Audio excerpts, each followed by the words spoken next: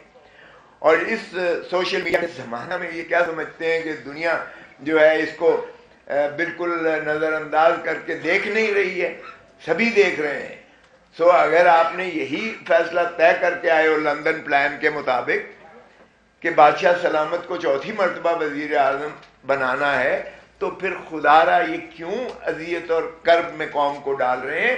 جس طرح چیئرمین صاحب نے کہا, اس سے انسٹیبلٹی بڑھے گی, پاکستان کی معیشت ڈوبے گی, اور یہ کوئی پاکستان کا جو بہی خار نہیں کر سکتا ہے.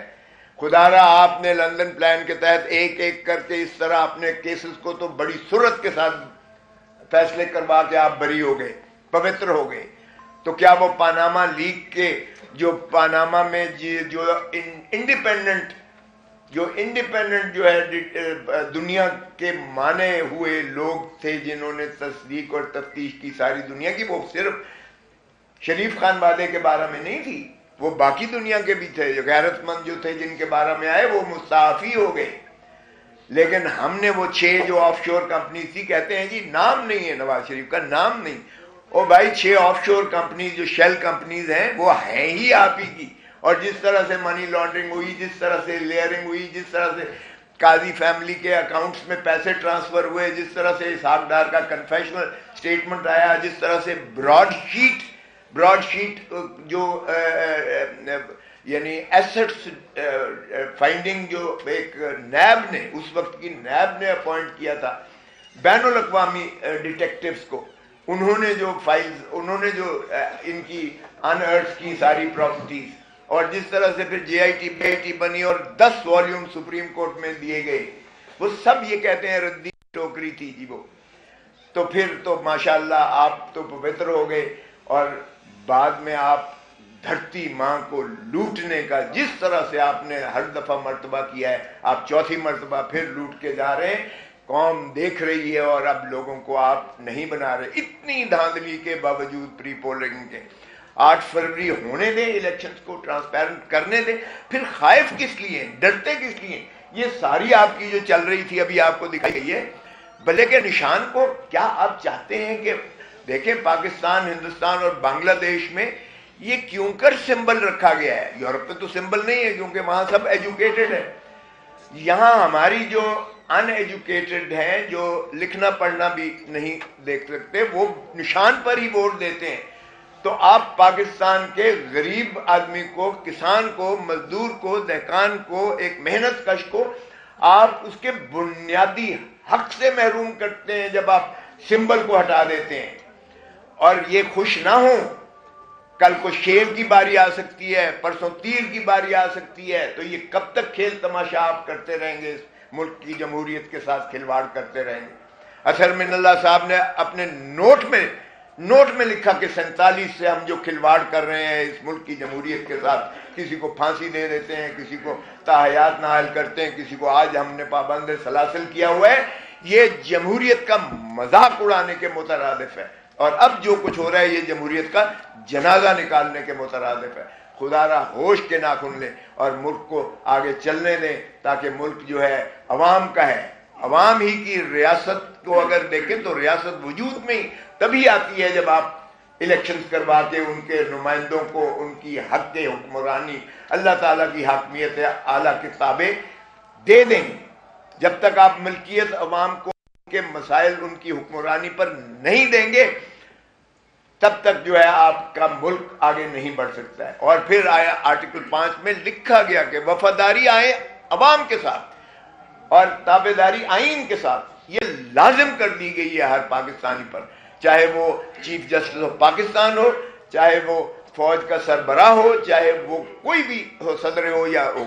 سو تابعداری اور وفاداری عوام اور آئین کے ساتھ ہے. تو اس کو ملحوظ رکھتے ہوئے الیکشنز کو فیئر اینڈ فری ہونے دیں, تبھی ہمارا مملکت جو ہے وہ انشاءاللہ ترقی کر پائے گی. Thank you. کوثر صاحب یہ بتائیے گا کہ یہ جو الیکشن کمیشن نے آر او کا معاملہ بڑھا کر چیلنج کیا سپریم کورٹ میں,